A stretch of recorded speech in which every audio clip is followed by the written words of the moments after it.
Circe, a podcast of the Ostium Network.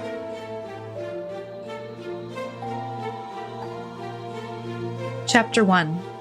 Archí.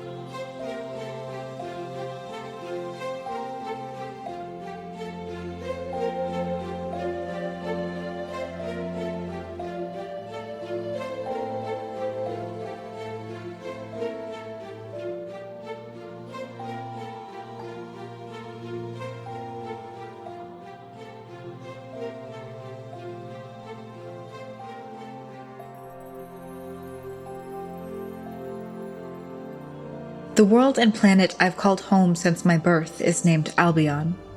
It is a swirling concoction of islands large and small, some where great lakes like strange, ill-formed birthmarks, others tiny ponds and pools like moles. Upon them are patches of hair, forests of deep and thick green, hills and mountains like strange protrusions and skin formations. You see, to me, Albion is a living thing, an entity. I have heard the earth called as such before. Gaia. Albion truly was alive. Is alive. I assume it to still be so. I hope it to be. I have not returned since I was taken to Ostium. Albion has been in existence for a very long time. Perhaps its time can be measured by those who knew more of these ways. Scientists, priests, Circe, like I once was. How it was made is an interesting one, and the tale I'm choosing to share with you today. Not in its entirety, that would take a long, long time, but by end you will ken somewhat of how Albion came to be.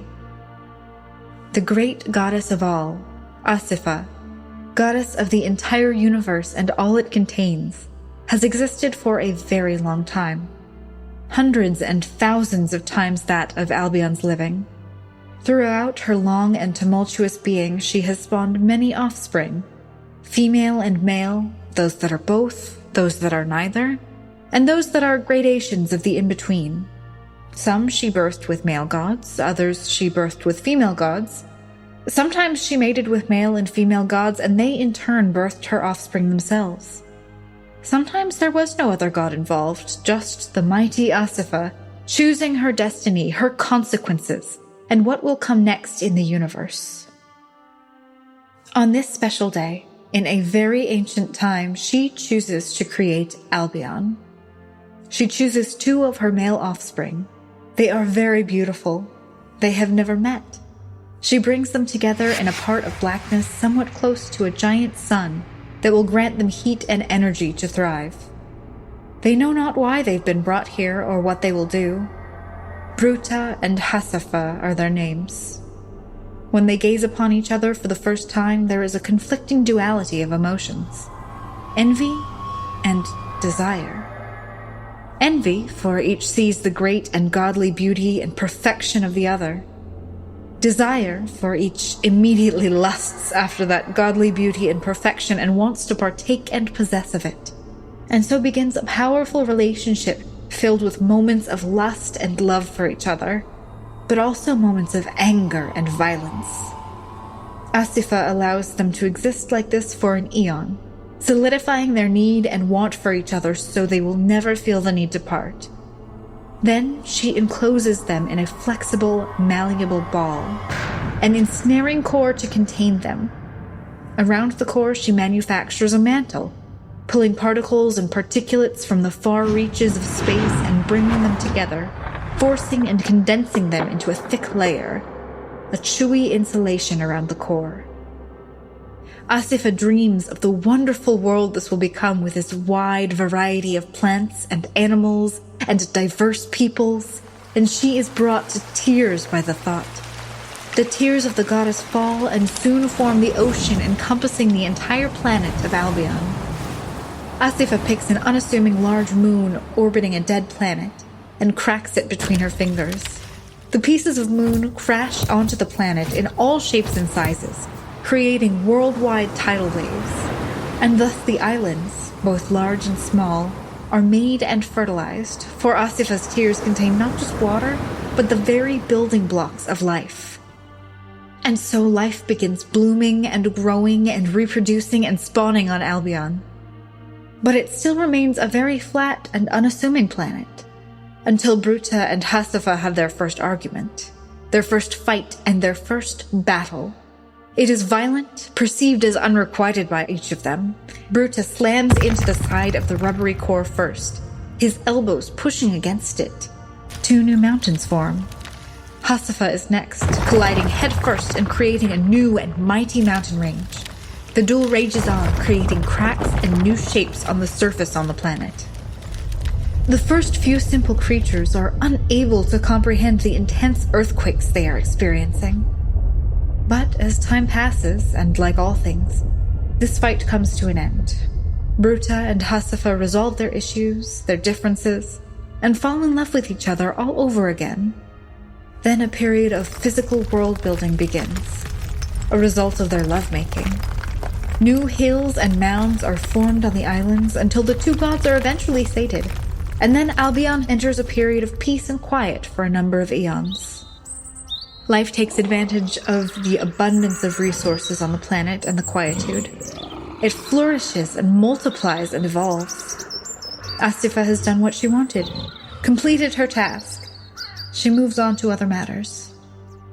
Maybe one day she will return and peek in on the ongoing state of her creation. But for now, Albion is on its own. Life on the planet increases further in numbers, constantly evolving, adapting to the conditions, as well as changing when those conditions change. People have now evolved and do their best to live alongside the diverse fauna and flora. At times, it is a harsh world, very much survival of the fittest. At others, it is a thriving one where there is harmony. Bruta and Hasifa appear to have reached a peaceful coexistence, enjoying each other's constant company and interaction, other than occasional rumblings and tremors, a sure sign that the couple is getting along very well indeed. The ground remains quiet. There are, of course, those naysayers, there always are, who decry that one day the battle between the 2 gods at the center of the world will begin once again, that it will be a battle to end all battles and only result in the complete destruction and obliteration of Albion. Those few in number will continue to proclaim their doom and gloom, while everyone else does their best to ignore them. One day, these prophecies may come to pass. No one truly completely doubts it, but it is far, far in the very distant future. For a very long time, Albion exists in the very splendor and beauty that the great Asifa originally envisioned when she began creating the planet. And this is the short rendering of how the world of Albion came to be. The only world that I have truly ever known.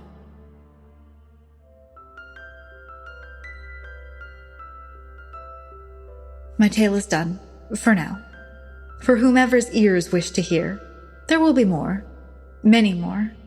In time, I will tell you more of my world, of the lovely Albion, of its people, its incredible creatures, its vibrant and diverse life.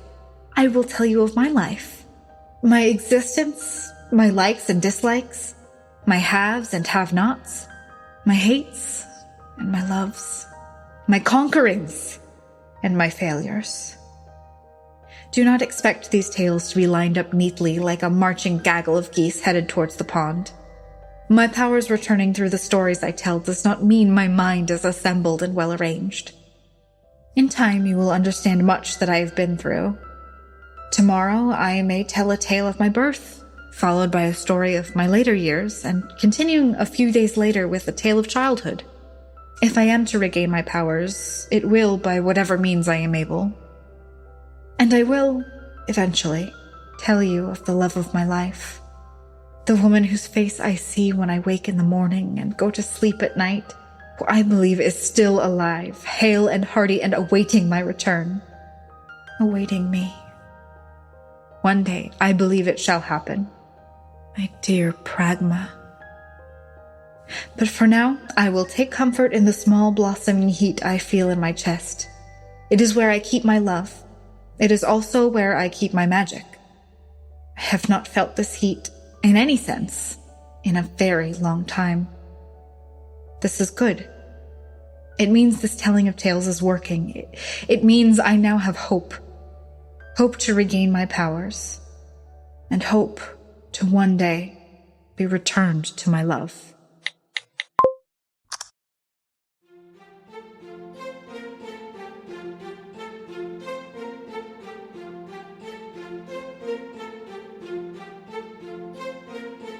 The Circe Podcast is written and produced by Archí Telander. The role of Thyra is performed by Arden Rachel. This episode was sound engineered by the talented blokes at Hail and Well Met Podcasts. If you're looking for some other shows once you finish Circe, be sure to check out their work at hailandwellmetpodcast.com. The music featured in this episode is Sunrise by Kickhead, as well as Lost Time and Almost New by Kevin McLeod under the Creative Commons license. The Circe Podcast is a podcast of the Ostium Network. You can support Circe as well as all other Ostium Network shows by supporting us on Patreon at patreon.com/ostiumpodcast, where you can get access to a whole variety of bonus material, including mini episodes for Ostium, Circe, and Manifestations, as well as the Ostium Files, and the Behind the Ostium series. You will also get access to a new Circe miniseries all about her lost love, Pragma, and behind-the-scenes episodes about Circe called Circe Confidential. Once again, that's patreon.com/ostiumpodcast. Thank you so much for listening to the Circe Podcast. This story came out of the character of Thyra, as she took me along on her journey, which is very far from over, and I'm delighted to have you all with me for the ride.